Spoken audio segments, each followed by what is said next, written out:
Vamos lá, vou gravar.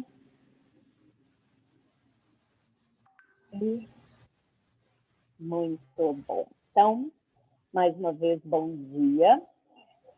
A nossa aula de hoje, como eu disse, é uma revisão, é uma fixação aí do conteúdo sobre seres vivos e origem da vida, que é todo o conteúdo que nós vimos desde o começo do ano até agora. Então, prestem bastante atenção, tá?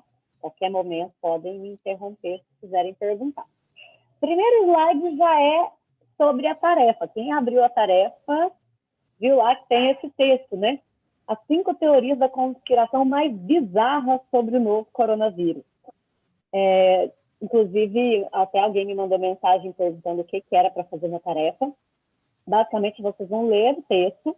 Ele é bem interessante, assim, quem já leu, tem umas teorias muito, muito loucas, nada a ver, né?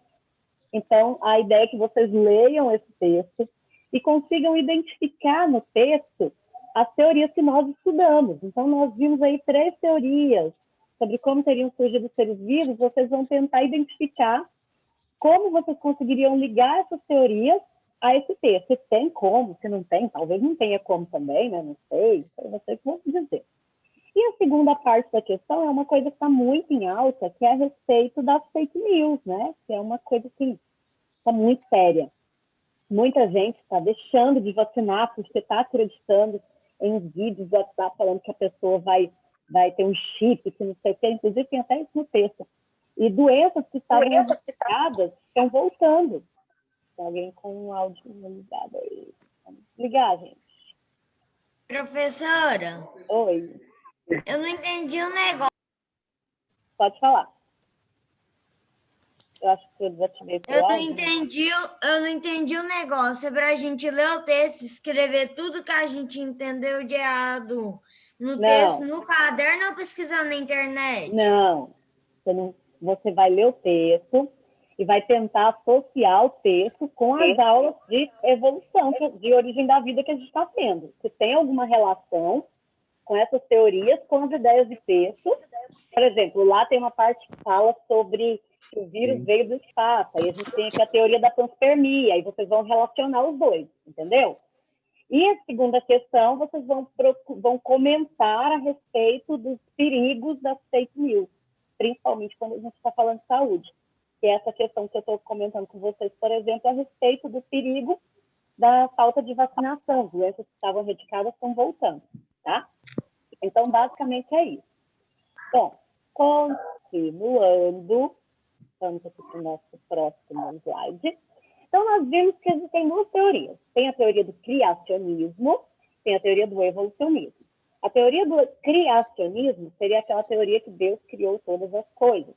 Já a teoria do evolucionismo é aquela que os seres evoluem.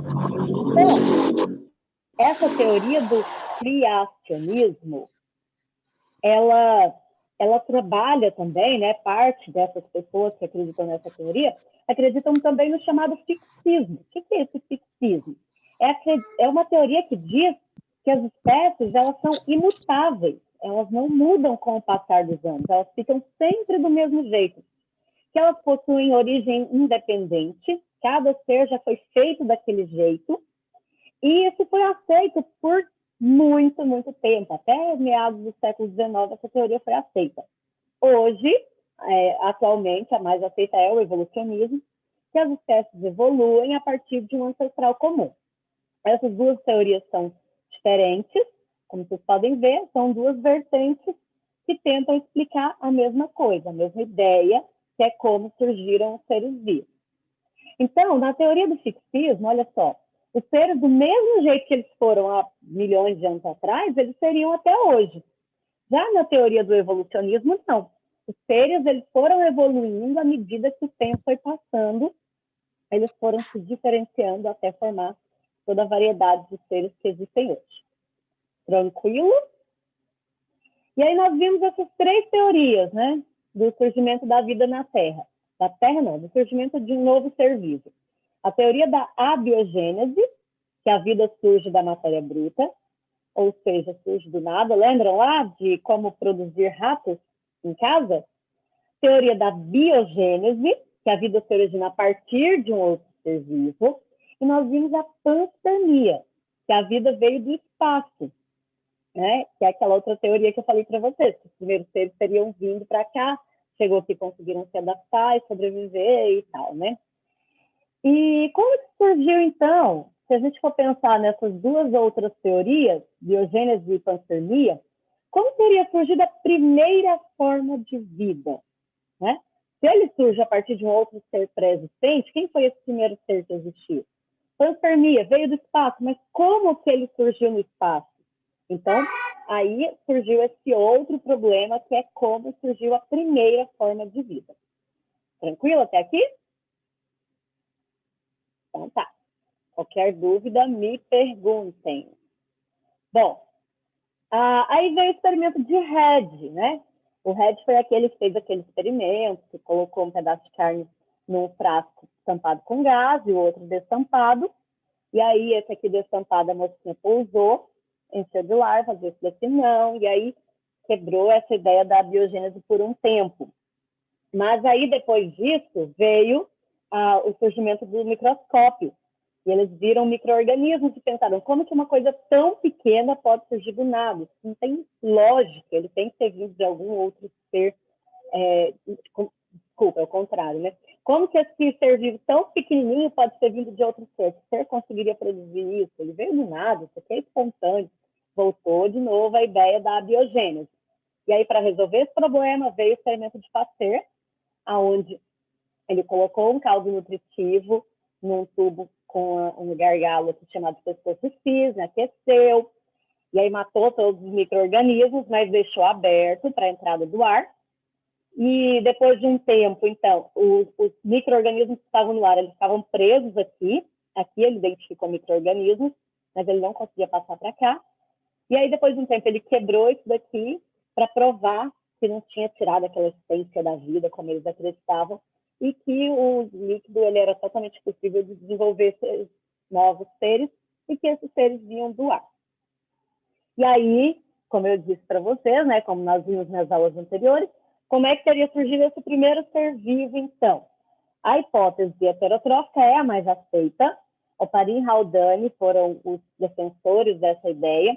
Para eles, a Terra primitiva, ela tinha muitos vulcões, muita descarga elétrica, muita radiação, que esse ambiente, esse ar, tinha ali metano, amônia, hidrogênio, enxofre, vapor de água, e que isso teria se combinado por causa dessas descargas elétricas, por causa desse metano, teria então formado coacervados, que não eram ainda seres vivos, eram estruturas orgânicas similares àquelas,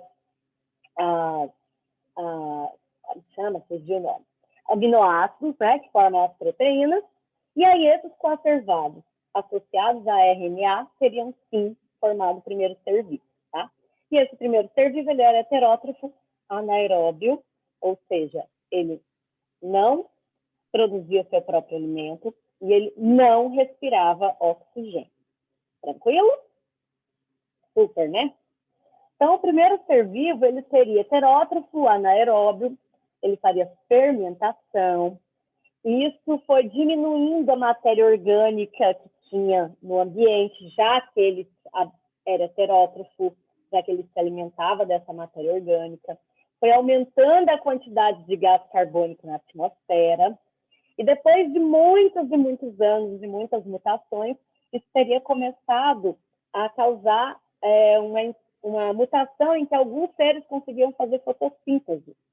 A partir do momento que esses seres começaram a fazer fotossíntese, eles começaram a produzir matéria orgânica, estava faltando alimento, eles começaram a produzir esse alimento e produzir oxigênio. Só que ninguém usava esse oxigênio, ele ia só acumulando, só acumulando. Foi aí que depois de milhões de anos de novo, muitas e muitas mutações, alguns seres começaram a usar esse oxigênio através da respiração aeróbica para produzir energia. Qual a vantagem disso? Quando você respira quando você faz a respiração sem oxigênio, você produz uma quantidade muito menor de energia do que quando você faz a respiração com oxigênio, por isso a vantagem. Então, a hipótese heterotrófica de Oparin e Haldane. Então, olha só para vocês terem uma noção. Teria que a Terra primitiva teria se formado há aproximadamente 4,5 bilhões de anos. Depois, 3,9 bilhões de anos seriam formadas as rochas mais antigas. Depois, 3,5 bilhões de anos, olha só, gente, é muito tempo, teria originado a vida. Aqueles conservados teriam formado ali os dois aminoácidos, que teriam juntado com o RNA, que teria sido formado por essas mutações também, por essas reações químicas, e aí originou a vida. De 3,5 a 3 bilhões de anos, gente, é muito tempo. Imagina que isso é feito demais sofrendo essas mutações, é que alguns seres conseguiram fazer fotossíntese e produzir seu próprio alimento.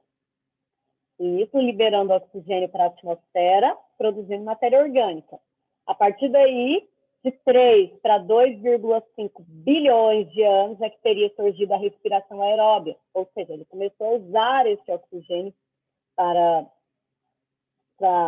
produzir energia. E aí, 2,5 para 2 bilhões de anos teria originado os eucariontes. Qual a diferença aqui desses seres, né? Os eucariontes seriam aqueles em que eles sofreram um processo de endossimbiose, vocês já estudaram isso, não sei se vocês lembram, em que mitocôndrias, que seriam essas organelas primitivas que usavam oxigênio, e cloroplastos, similares, primitivos, né? Cloroplastos que produziam a fotossíntese teriam entrado nesses coacervados, nessas células primitivas, e aí ali começou a dobrar a membrana, formar as organelas, até originar os eucariontes, as células como a gente conhece hoje.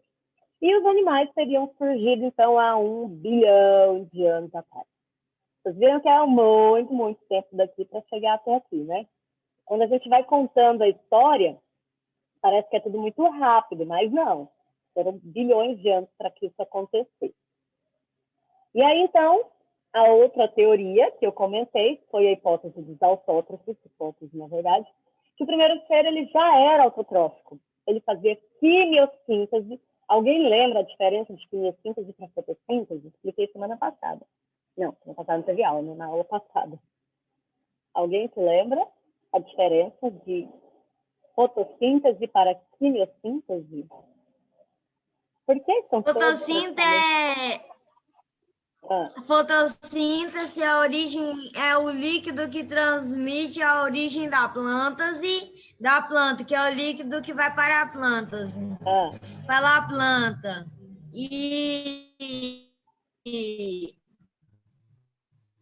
qual que é a outra, professora? Qual que é quimiossíntese. A simbiosíntese é dos vegetais.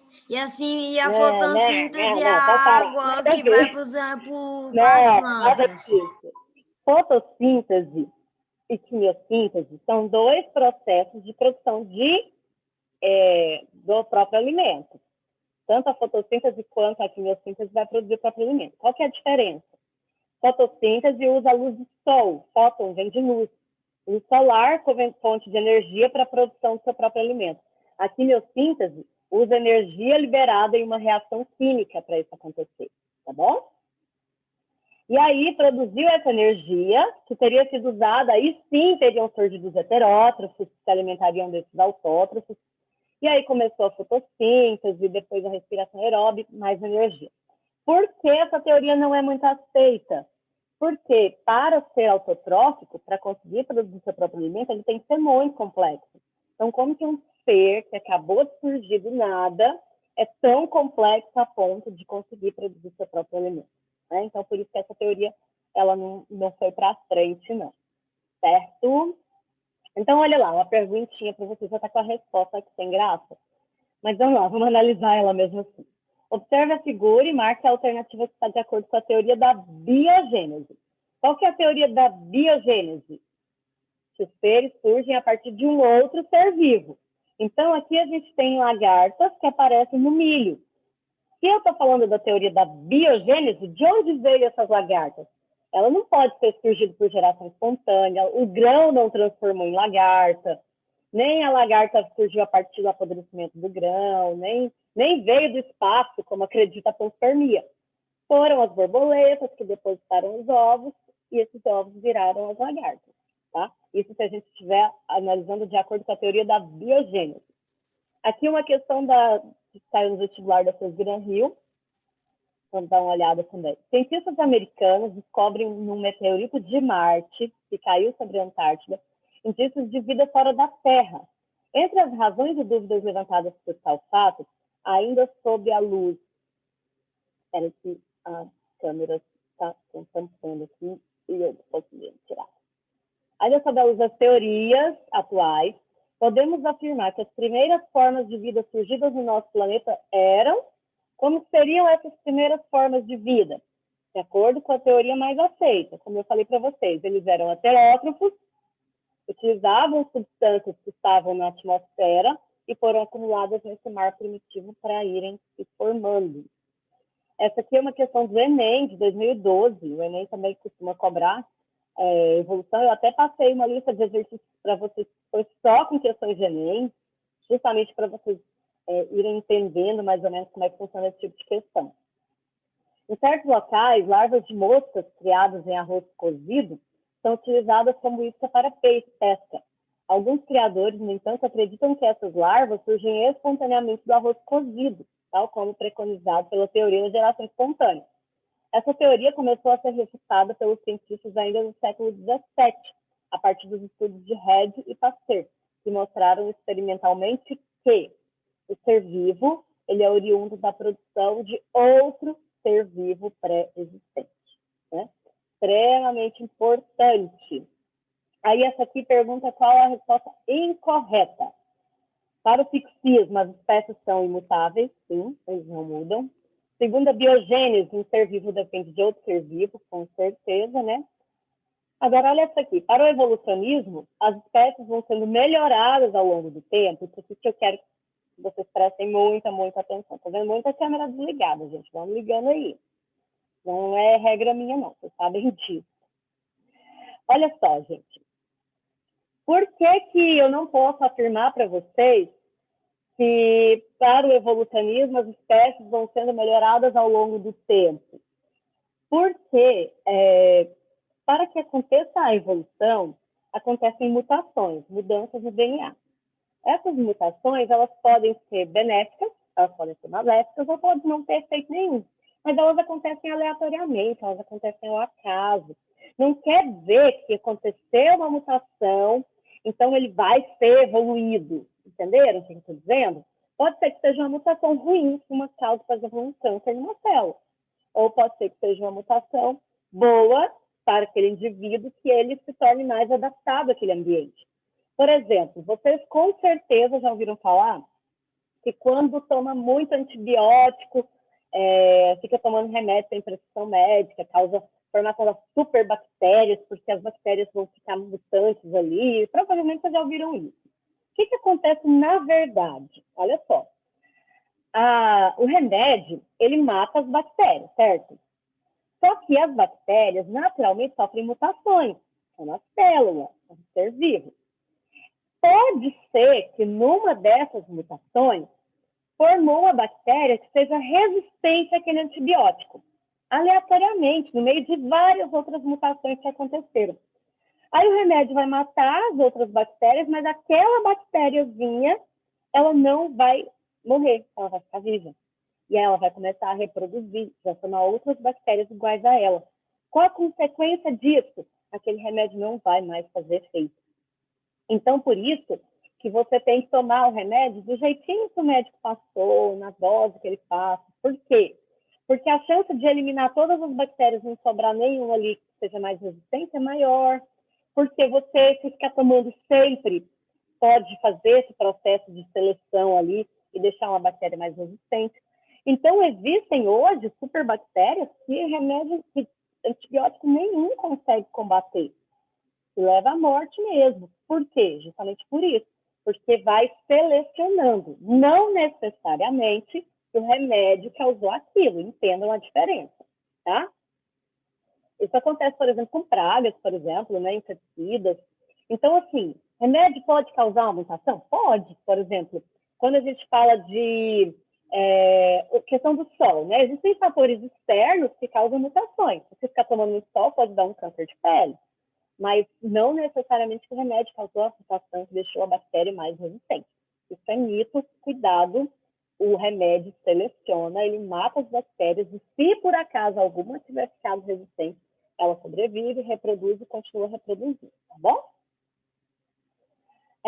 Segundo a teoria heterotrófica, o primeiro ser vivo ele é heterótrofo, anaeróbio, fermentador, isso é muito, muito importante.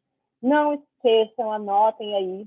Essas questões estavam todas no quiz que eu ia passar para vocês responderem. A gente ia fazer uma brincadeirinha, ia ver quem ia acertar mais questões, mas não deu certo, infelizmente, né? Respondendo por aqui mesmo. Experimento de Red colocou em dúvida a teoria da abiogênese, está marcado errado aqui, que é da geração espontânea.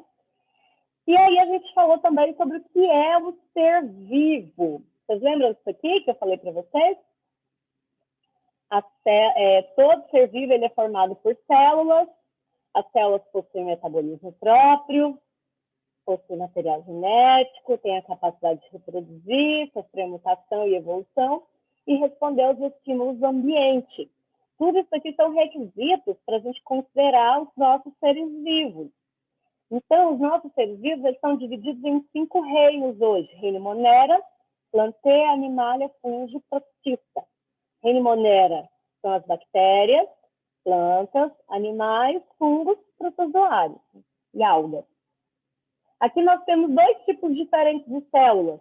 Quem aqui é procarionte? Qual dos reinos são formados por células procariontes? Monera. Então, o reino Monera. Todos os outros, como é que chamam as células? Procarionte. Não. Procarionte é Monera. E os outros? Eucarionte. Eucarionte, muito bem. Os outros são eucariontes. Isso aí. Então, mas e os vírus? Né? Tem falado tanto, o primeiro slide lá foi sobre a questão do coronavírus. E os vírus? Qual reino eles entram? Procarionte?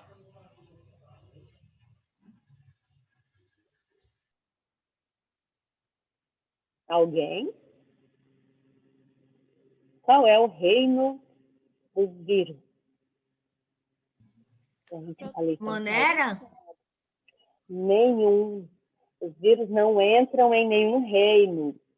O que acontece com os vírus? Existem duas diferenças aqui. Algumas pessoas consideram os vírus como seres vivos.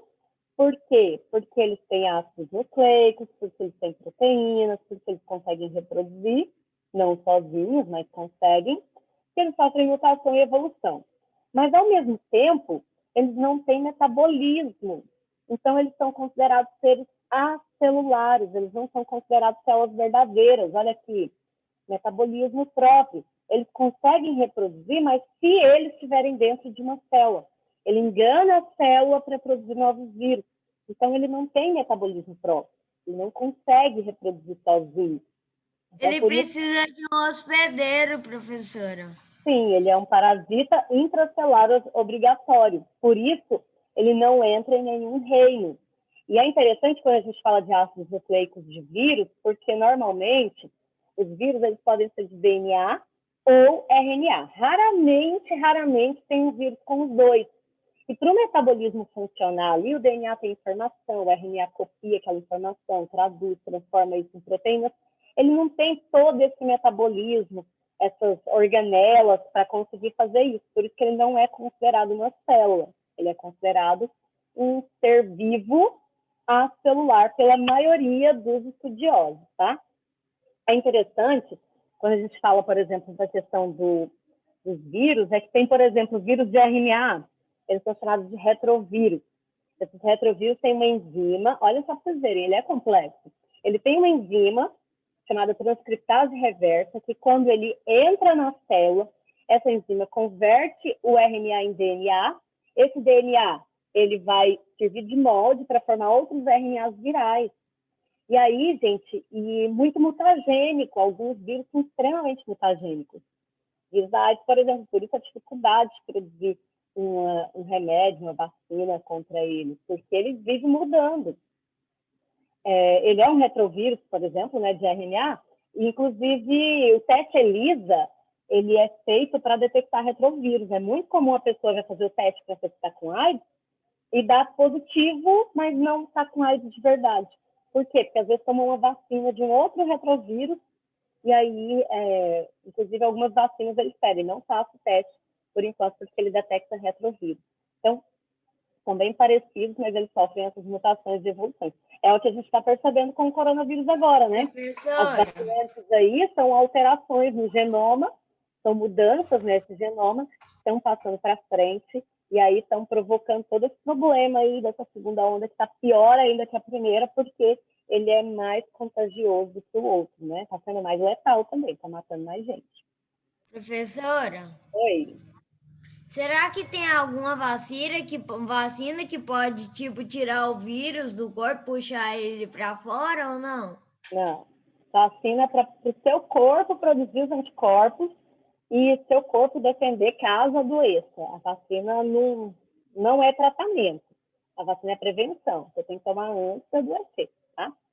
E aí nós vimos, então, que toda matéria, todos os seres são formados por átomos. Esses átomos formam moléculas, conjunto de moléculas vão formar organelas. Isso é muito, muito importante que vocês entendam, né? Quem forma o quê? As organelas vão formar as células vão formar os tecidos. Nós temos só 4 tipos de tecidos no nosso corpo. Quem lembra? Conjuntivo, Epitelial? Epitelial. Nervoso e muscular. Muito bem, isso aí. E aí vai formar os nossos órgãos, conjuntos dos órgãos vão formar os sistemas, que têm funções semelhantes, né? Conjunto de sistemas forma todo o organismo. Conjunto de organismos origina a população, conjunto de populações diferentes, né? Espécies diferentes formam a comunidade, conjunto de comunidades vai formar o ecossistema, conjunto de todos os ecossistemas a biosfera. Então, olha só, para um ser vivo ser considerado, para um organismo ser considerado vivo, ele deve ter algumas características. Analise a seguir e marque o único atributo que não é encontrado em todos os seres vivos. O que não é encontrado dessas opções? Hereditariedade, sim. Capacidade de responder aos estímulos, sim. Capacidade de evoluir, sim. Ele não possui corpo formado por várias células. Me dá um exemplo de um ser que não possui corpo formado por várias células. Bactérias unicelulares? Bactérias são unicelulares. Muito bem, isso aí. As bactérias, por exemplo, são unicelulares, então eles não são formados por várias células. Um outro exemplo, os próprios vírus, que são seres vivos, mas nem são formados por células de verdade, são acelulares, pelo que a maioria dos estudiosos afirmam, né? A capacidade de errar ligeiramente é a verdadeira maravilha do DNA. Sem esse atributo especial, teríamos ainda bactérias anaeróbias, e a música não existiria. Errar é humano, dizemos, mas a ideia não nos agrada muito. E é mais difícil ainda aceitar o fato de que errar é também biológico. Esse texto refere-se à característica dos seres vivos, que é a mutação, que eu falei bastante para vocês. Mutação acontece o tempo todo. As nossas células elas ficam tentando reverter essas mutações para ficar certinho, mas muitas vezes elas acabam passando.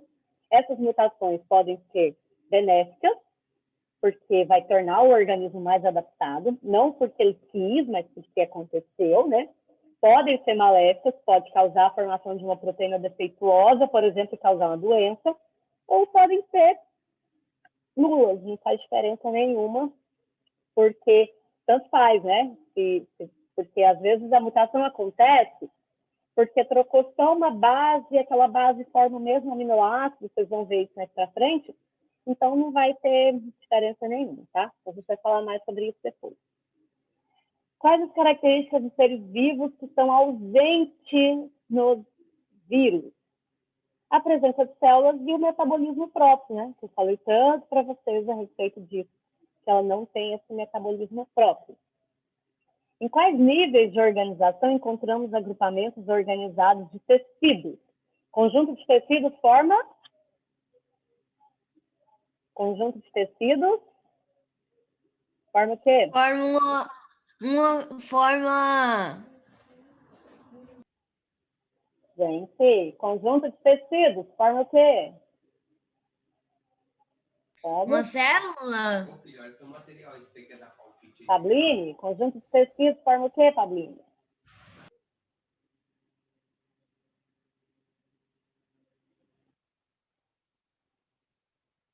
Não sabe? Ah. Professora. Oi? Não ouvi. Sei não, professora. Como assim, Organismo? Tá na A tela, pele. meu Deus. Luana Alvim. Bom dia, Luana. Conjunto de tecidos forma o quê, Luana? Não sabe também? Eu? Eu vou voltar a aula tudo de novo, porque Luana... Professora. Então, vamos ver. Professora, a pele? Não. O órgão? Os órgãos, isso! Pelo amor de Deus, eu já estava quase entrando em desespero aqui. Conjunto de tecidos formam os órgãos. Não esqueçam, é importante. Conjunto de tecidos formam os órgãos. E o conjunto de organismos de diferentes espécies, Luna? Forma o quê, Luna? Não sei não, professora. Gente do céu, eu vou bater em vocês quando chegar no presencial. Opa, tá gravando. Qual foi a pergunta? Comunidade. Está escrito comunidade. Está escrito comunidade, aqui está na tela, está marcado. Como é que vocês falam que não sabem?